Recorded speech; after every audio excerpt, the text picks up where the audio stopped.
देखो इसी का क्या है, इथेन का देख रहे हैं, other method of preparation of ethane, ठीक है।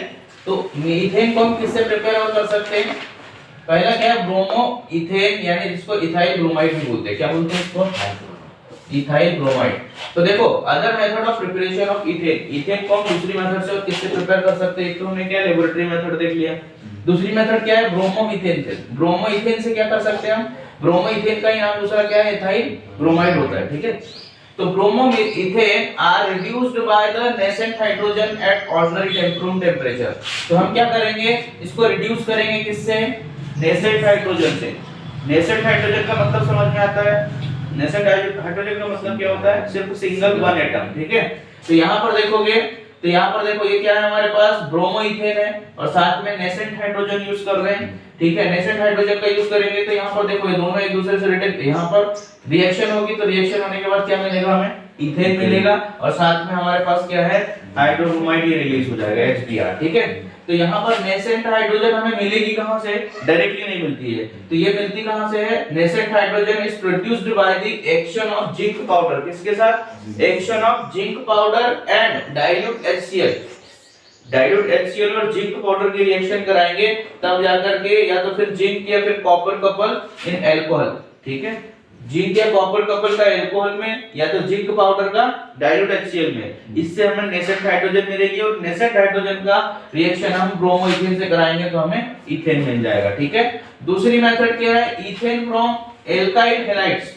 किससे मिल सकता है हमको इथेन? और एल्काइल हैलाइड से मिल सकता है। देखो when methyl iodide, methyl iodide मतलब ये है मिथाइल, CH4 होना था तो मीथेन हो जाता, इसका एक है छटके क्या लग गया यहाँ I, तो ये हो गया मिथाइल आयोडाइड।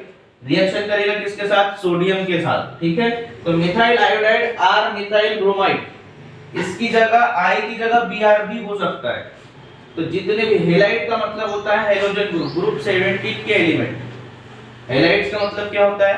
ग्रुप 17, जो पीरियोडिक टेबल में ग्रुप 17 के एलिमेंट होते हैं, क्लोरीन, फ्लोरीन, ब्रोमीन, आयोडीन, तो वो वाले यहां पर लगेंगे। और एल्काइल का मतलब होता है CH3, मैंने पहले बता दिया। तो CH3 यानी मीथेन ग्रुप जो होता है, यानी एल्केन ग्रुप को सारा जो है एल्काइल में चले जाता है, एक हाइड्रोजन बस कम हो जाता है। तो CH3 में देखो यहां पर क्या रहेगा कि when methyl iodide or methyl bromide is warmed with the sodium metal, किसके साथ वार्म करेंगे यानी गर्म करेंगे? सोडियम मेटल के साथ। In the presence of dry ether, किसके प्रेजेंस में? ड्राई ईथर के प्रेजेंस में। ईथर का फॉर्मेट क्या होता है? ROR, समझ गए? ईथर का फॉर्मेट ये होता है। तो यहाँ पर देखो क्या होगा हमारे पास, dry ether, ethane is produced, तो क्या मिलेगा हमको? इथेन। इथेन ये क्या मिल गया हमें? ये है इथेन, और इथेन का फॉर्मूला क्या होता है? इथेन का फॉर्मूला क्या है? C2H6, क्लियर है। और साथ में क्या होगा? सोडियम आयोडाइड रिलीज हो जाएगा, NaI रिलीज हो जाएगा। तो this reaction is referred to as a Wurtz reaction भी बोलते हैं इसको। क्या बोलते हैं? वुड्स रिएक्शन भी बोलते हैं, वुड्स रिएक्शन भी बोलते हैं, WURTZ इसका नाम है, वुड्स रिएक्शन को भी रिफर करता है, ठीक है। तो कब? जब एल्काइल हैलाइड सोडियम मेटल के साथ वार्म किया जाता है प्रेजेंस ऑफ ड्राई ईथर, तब जाकर के हमें क्या मिलता है? इथेन मिलता है, ठीक है। तो ये इसकी दो मेथड और थी, जो अदर मेथड थी जिससे हम इथेन प्रोड्यूस कर सकते हैं। फिजिकल प्रॉपर्टीज क्या है? It is colourless, odourless and tasteless and non poisonous gas. जो इथेन होती है इसका ना ही कोई कलर होता है, ना ही कोई ऑर्डर होता है, ना ही कोई टेस्ट होता है, और ये क्या होती है? Non poisonous gas.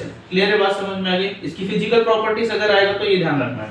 दूसरा क्या है? इसका मेल्टिंग पॉइंट जो है वो -172 डिग्री सेंटीग्रेड होता है, ठीक है। और इट्स बॉइलिंग पॉइंट जो होता है, यानी जितने पर ये बॉइल होगी, -89 डिग्री सेंटीग्रेड है। क्लियर? इतनी बात समझ में आ गई? चलो अब देखो इसमें थर्ड इसकी फिजिकल प्रॉपर्टी क्या है? It is sparingly soluble in water.